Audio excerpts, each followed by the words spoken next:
Dampak teknologi terhadap jurnalisme. Jurnalisme selalu dibentuk oleh teknologi. Sejak Julius Caesar mengembangkan Akta Diurna pada 59 Masehi, penyebaran informasi tentang hari itu telah memungkinkan. Mesin cetak Gutenberg tidak hanya mencetak Alkitab dan teks agama lainnya, tapi juga meletakkan dasar untuk melek huruf dan penemuan surat kabar. Penemuan telepon oleh Alexander Graham Bell tidak hanya memungkinkan telekomunikasi tersebar luas, tapi juga mengubah cara jurnalis mengumpulkan dan melaporkan berita, melakukan wawancara melalui telepon, dan terkadang menyebarkan berita melalui telepon. Buktinya, ada percobaan pengiriman surat kabar melalui telepon pada awal 1900-an yang kemudian diubah pada tahun 1970-an menjadi layanan audio teks yang sangat populer dan ditawarkan oleh lebih dari 1.000 surat kabar harian di Amerika Serikat. Perkembangan teknologi mempengaruhi 4 hal. Pertama, cara jurnalis melakukan pekerjaan mereka. Baik atau buruk, teknologi telah memberikan pengaruh dasar pada cara wartawan bekerja. Liputan yang baik adalah liputan di mana wartawan menghabiskan waktunya di lapangan atau disebut dengan liputan show letter. Tapi kini, dengan berkembangnya teknologi, semakin sedikit wartawan yang di lapangan dan mengamati langsung peristiwa yang terjadi. Sejak telepon diperkenalkan ke ruang berita pada awal tahun 1900-an, para wartawan telah menggunakan teknologi telekomunikasi untuk mengumpulkan berita. Banyak wawancara dilakukan melalui telepon. Beberapa orang mungkin bertanya, apa yang salah? Tetapi dengan wawancara melalui telepon, wartawan tidak dapat menangkap pesan nonverbal yang disertai dalam pesan verbal. Selain itu, wartawan juga tidak dapat memastikan bahwa mereka benar-benar berbicara dengan orang yang tepat, dengan narasumber yang tepat. Dengan berkembangnya internet, masalah bisa menjadi lebih buruk. Wartawan kadang-kadang bahkan melakukan wawancara melalui email. Sebaliknya, internet juga dapat membantu meningkatkan kualitas pengumpulan berita, terutama pada saat tenggat waktu atau situasi setelah jam kerja. Dengan meningkatnya jumlah catatan publik dan informasi perusahaan yang dipublikasikan dalam bentuk lengkap secara online, misalnya Komisi Pemilihan Federal sekarang menerbitkan di situs webnya www.fact.gov dalam waktu nyata data yang dikumpulkannya tentang kontribusi kampanye, menjadikannya sumber yang baik, andal, dan tepat waktu bagi jurnalis yang meliput kampanye politik. Reporter sekarang dapat dengan efektif menggunakan alat online untuk mengumpulkan berita dan informasi, memeriksa fakta, dan bahkan menemukan sumber dari web. Demikian pula, Departemen Sensus Amerika Serikat berencana untuk membuat semua data sensus mentahnya tersedia di situs webnya, tidak hanya untuk jurnalis, tapi juga untuk semua warga negara untuk disortir, disaring, dan dianalisis. Media di cyberspace berdasarkan lebih dari 2.500 responden menunjukkan bahwa jurnalis semakin banyak menggunakan internet dan sumber daya online lainnya dalam pekerjaan mereka. Hasil survei membuktikan hampir semua jurnalis sekarang menggunakan alat online untuk meneliti dan melaporkan. 93% responden mengatakan bahwa mereka dan staf mereka menggunakan layanan online setidaknya dalam beberapa cara. Hampir separuh responden mengatakan bahwa mereka dan staf mereka online setiap hari. Hanya 2% yang mengatakan bahwa mereka dan staf mereka sama sekali tidak pernah menggunakan teknologi online. Saat melaporkan berita terbaru, wartawan mencoba menjangkau sumber pertama hampir setiap kali, tetapi menunjukkan bahwa mereka beralih ke situs web perusahaan kedua untuk mendapatkan informasi. Selama 6 jam kerja atau ketika sumber langsung tidak tersedia, situs web memainkan peran penting dalam menyampaikan informasi ke media. Sebagian besar responden mengatakan bahwa mereka menggunakan web untuk mengumpulkan gambar dan materi lainnya yang harus dibawa secara fisik ke ruang berita. Lebih dari separuh responden dari keseluruhan sampel pada tahun 1995 mengatakan bahwa mereka bisa mengakses internet dari tempat kerja. Hanya 9% responden mengatakan bahwa mereka tidak memiliki akses internet individu. Proses editorial dan produksi jurnalisme juga sangat dipengaruhi dan dibentuk oleh perubahan teknologi. Dalam dunia analog, keterbatasan teknologi seringkali tidak memungkinkan untuk bekerja mendekati tenggat waktu tanpa mengambil resiko kerusakan total dalam proses pelaporan. Saat ini, perangkat daring digital membuatnya semakin memungkinkan untuk bekerja hingga tenggat waktu, terutama penting dalam membuka kemungkinan operasi tepat waktu dalam jurnalisme video. Dampak teknologi juga mempengaruhi sifat konten berita. Teknologi juga telah memberikan pengaruh yang besar terhadap konten berita.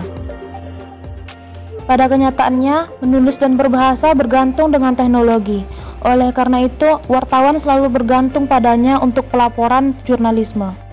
Sejarah penuh dengan contoh bagaimana teknologi yang lebih mutakhir juga telah membentuk konten dari apa yang kita sebut berita. Adam Clayton Powell III melakukan studi untuk Freedom Forum Media Study Center menunjukkan bagaimana pengenalan video di tahun 1970-an mengubah storytelling berita jaringan setelah diproduksi di film. Studi Powell menunjukkan bahwa sebelum penggunaan video, laporan berita televisi menampilkan pengambilan gambar yang lebih panjang, lebih sedikit pengeditan, dan narasi yang lebih lambat. Pengenalan video memberikan pengaruh yang kuat pada berita jaringan. Pengeditan menjadi lebih cepat, bidikan dipersingkat, dan narasinya menjadi lebih cepat. Tidak ada yang bisa membantah meningkatnya kecepatan arus berita. Cerita pecah dengan kecepatan cahaya, mengelilingi dunia secara instan melalui internet.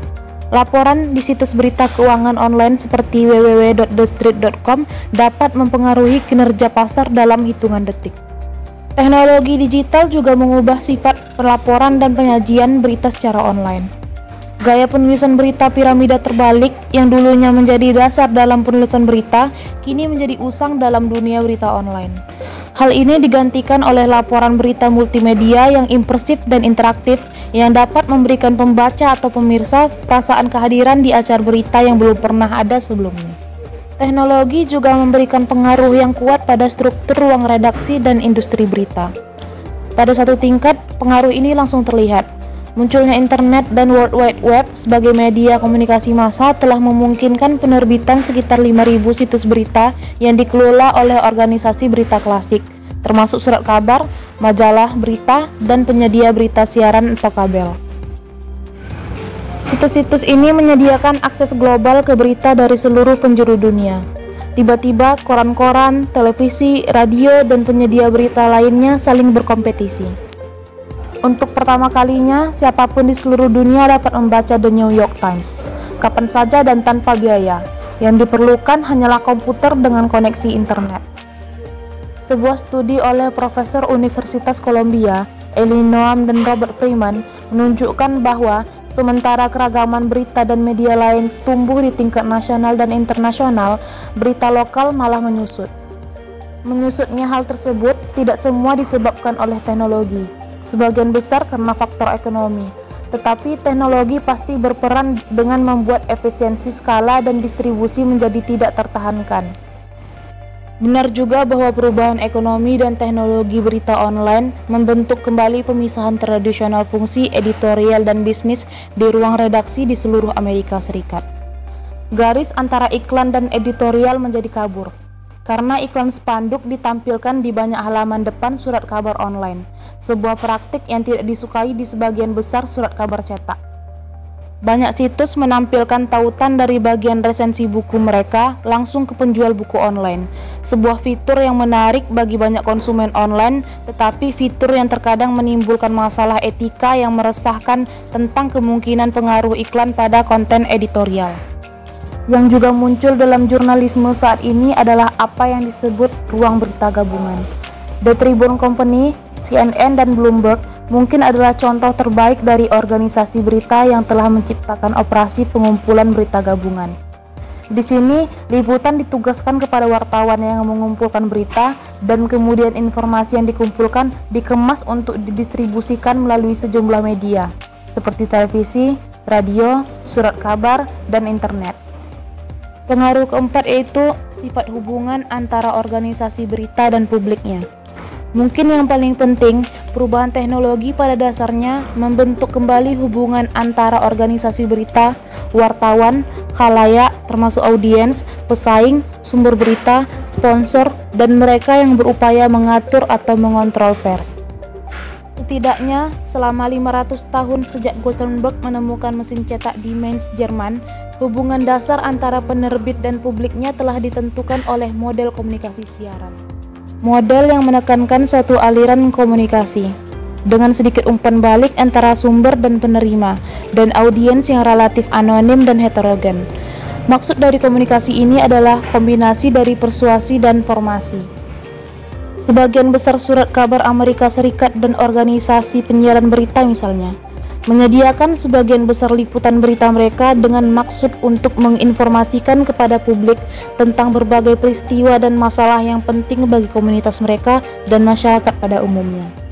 Editorial, halaman, dan kolom opini dimaksudkan untuk mempengaruhi opini publik tentang hal-hal yang menjadi kepentingan publik. Terlebih lagi, liputan berita umum telah ditunjukkan dalam penelitian untuk memberikan pengaruh pengaturan agenda dalam masyarakat, membantu membentuk opini publik dalam hal isu mana yang paling penting.